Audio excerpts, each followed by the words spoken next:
में गड्ढा खोद रही होती है और यह सब कुछ उसकी जेठानी अपने कमरे की बालकनी से देख गुस्से में शिल्पा के पास जाती है। ये क्या हालत बना रखी है तुमने, और महल के बाहर गंदगी कूड़ा कबाड़ा करना जरूरी है क्या? दीदी ऐसा क्यों बोल रही हो? मैं कोई गंदगी थोड़ी ना कर रही हूँ। हमारे महल जैसे घर के सामने गार्डन एरिया है, पर यहाँ एक भी फूल और सब्जी के पौधे नहीं थे। मैं तो बस यहाँ फूल और सब्जी उगा रही हूँ। और वैसे भी मुझे सब्जी और फूलों से बात करना बहुत पसंद है। मैं अपने मायके में भी अक्सर खाली समय में सब्जी और फूलों की खेती ही करती थी। शिल्पा की बातें सुनकर अनीता का मुंह बन जाता है और वो महल में जाती है और अपनी सास से अपनी देवरानी की शिकायत करती है। माँ जी, मैंने तो आपसे पहले ही कहा था इस गंवार को इस घर की बहू मत बनाओ। देखो तो जरा एक बार अपनी उस गंवार छोटी बहू को, महल के बाहर गार्डन में कैसे गंदगी कर रही है। भाभी मेरी शिल्पा के बारे में ऐसा मत बोलो, वो बस सब्जी और फूल ही तो उगा रही है। हाँ बहू, विशाल बिल्कुल ठीक कह रहा है। और वैसे हमारे गार्डन में एक भी फूल का पौधा नहीं है। अगर बहू 2-4 फूल और सब्जी उगा भी लेगी तो क्या ही फर्क पड़ता है।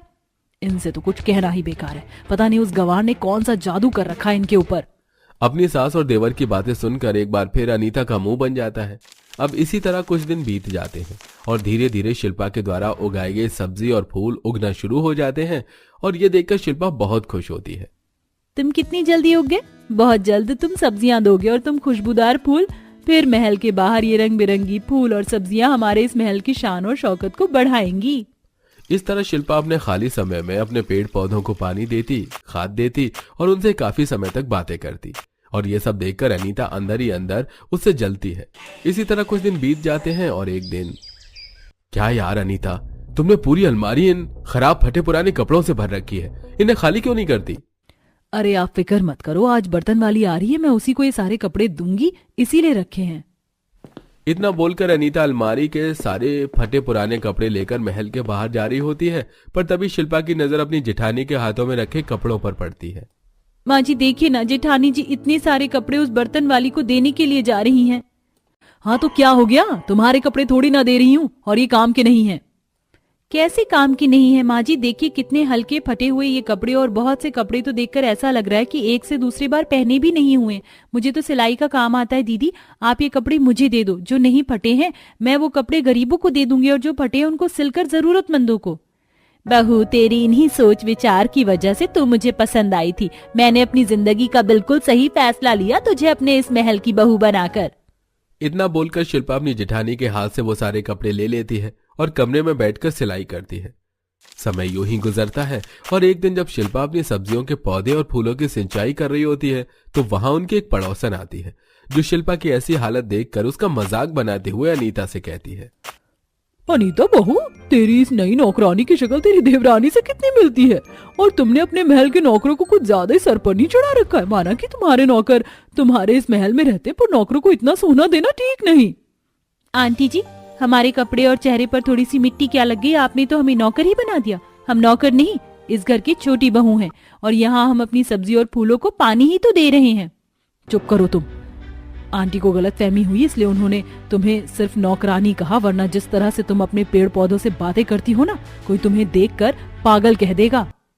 बहू, तुम्हारी जेठानी बिल्कुल सही कह रही है। अपनी इज्जत का ना सही, पर एक बार अपने महल को देख लो और थोड़ी बहू वाले गुड़ ले आओ अपने अंदर। वैसे बड़ी बहू, तुम्हारी सास कहाँ है, जरा उनको बुलाना। मैं यहाँ तुम्हें इनविटेशन कार्ड देने के लिए आई हूँ। मोहल्ले में एक पार्टी रखी जा रही है और कपड़ों का थीम है यूनिक ड्रेस। इस पार्टी में हर तरह के कपड़े पहनकर आ सकती हो तुम, जैसे एक्ट्रेस पहनती है, पर कुछ डिफरेंट यूनिक होने चाहिए।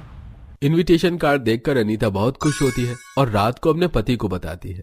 अपने मोहल्ले में एक थीम पार्टी रखी गई है, जहां सभी को अलग अलग तरह की ड्रेस पहनकर जानी है, बिल्कुल एक्ट्रेस की तरह। जैसे एक्ट्रेस अवार्ड फंक्शन में जाती है यूनिक ड्रेस में, मैं तो अपनी ड्रेस बाहर से मंगवाऊंगी, और आप देखना इस पार्टी में हर जगह मैं ही छाऊंगी, और मेरे सामने हर कोई चाय कम पानी ज्यादा लगेगा।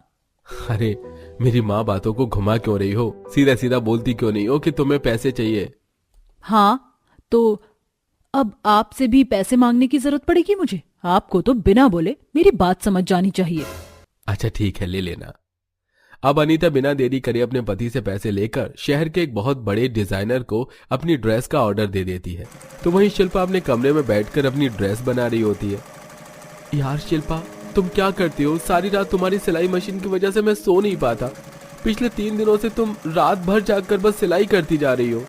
विशाल जी, मोहल्ले में एक थीम पार्टी रखी गई है और मैं नहीं चाहती कि मैं बाहर से कपड़े लूं। जब मुझे खुद को कपड़े सिलना आता है तो अब आप सो जाओ, मैं कल सुबह आगे का काम करूंगी। इतना बोलकर शिल्पा सिलाई करनी बंद कर देती है और अगली सुबह एक बार फिर से अपनी सब्जी और फूलों के पौधों के पास जाती है और उससे बातें करती है।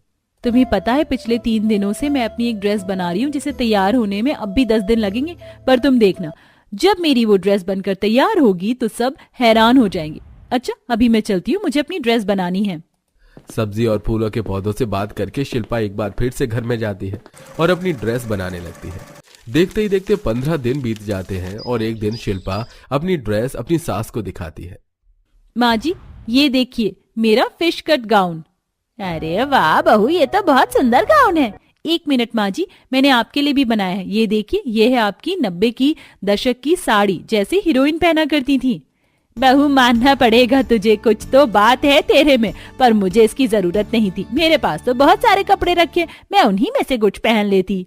माँ जी, ये ड्रेस थीम पार्टी की है, तो आप रखी हुई चीज कैसे पहन लेती? आप पार्टी में यही पहनना। शिल्पा अपनी सास को अपनी ड्रेस दिखाकर बहुत खुश होती है, पर तभी वहां अनीता की ड्रेस आती है और उसकी ड्रेस शिल्पा की ड्रेस के सामने कुछ नहीं होती और वो शिल्पा से और ज्यादा नफरत करने लगती है। ऐसे ही एक रात जब पूरा परिवार सो रहा होता है तो अनीता अपने हाथों में इंक का डिब्बा लेकर जाती है और वो इंक शिल्पा की ड्रेस पर गिरा देती है। बहुत बन रही थी ना, अब परसों ही पार्टी है, मैं भी देखती हूँ ये पार्टी में क्या पहन कर आती है। मेरे होते हुए लोगों का ध्यान इसकी ड्रेस पर जाए, मुझे बर्दाश्त नहीं है। अनीता शिल्पा की ड्रेस खराब करके सोने के लिए चली जाती है। अगली सुबह जब शिल्पा अपनी ड्रेस देखती है तो वो रोने लगती है और रोते हुए सारी बात अपनी उगी हुई सब्जियों और फूलों को बताती है। अब तुम ही बताओ, मैं अपनी उस ड्रेस को कैसे ठीक करूं? मेरे पास तो समय भी नहीं है। कल पार्टी में क्या पहनूंगी? काश कि तुम बोल पाते। शिल्पा की बात सुनकर जादुई गाजर की सब्जी हिलने लगती है और उसमें से एक तेज रोशनी निकलती है, जिसके बाद उस गाजर के हाथ पैर हो जाते हैं और वो कूदते हुए शिल्पा से कहता है, शिल्पा, मैं सुन सकता हूँ और मैं एक जादुई सब्जी हूँ। याद है तुम्हें, कुछ दिन पहले तुम्हारे महल के बाहर एक माली आया था और उसने तुम्हें एक सूखा सब्जी का पौधा दिया था। वो सब्जी मैं ही हूँ और तुमने उस गरीब माली की मदद करने के लिए उससे मुझे ले लिया, बिना ये सोचे कि तुम्हारा कितना नुकसान होगा। तुमने मेरा इतना ख्याल रखा कि मैं फिर से जिंदा हो गया, इसलिए अब तुम फिक्र मत करो। जैसे तुमने मुझे जीवित किया है, वैसे ही मैं तुम्हें एक ऐसी ड्रेस दूंगा जिसे देखकर सबके होश उड़ जाएंगे। इतना बोलकर एक बार फिर उस जादुई गाजर में से तेज रोशनी निकलती है और शिल्पा के सामने सब्जी की बनी हुई एक बहुत ही प्यारी सी गाउन आ जाती है। ये गाउन तो सच में बहुत सुंदर है। अगर मैं इसे पार्टी में पहनकर जाऊंगी तो सबकी नजरें सिर्फ मुझ पर होंगी। शुक्रिया मेरी नन्ही जादुई सब्जी। जादुई सब्जी की मदद से शिल्पा को एक सब्जी का गाउन मिल जाता है और पूरा परिवार तैयार होकर अपने महल से पार्टी में जाता है और शिल्पा सबसे लास्ट में आती है। और जब पार्टी में सब शिल्पा की ड्रेस देखते हैं तो सब उसकी ड्रेस की खूब तारीफ करते हैं और ये सब देखकर अनीता और जल जाती है। मैं चाहे कुछ भी कर लूं, पर तारीफ यही बटोर ले जाती है।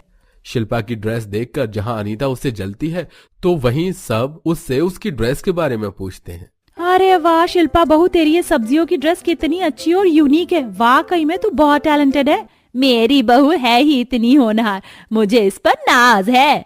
इस तरह सब पूरी पार्टी में शिल्पा की सब्जियों की ड्रेस के बारे में बात करते हैं और उसकी फोटोज लेकर सोशल मीडिया पर पोस्ट करते हैं और देखते ही देखते वो शिल्पा पार्टी की आन बान और शान बनकर सबकी वाहवाही बटोरती है और अनीता मुंह बनाकर वहां से चली जाती है।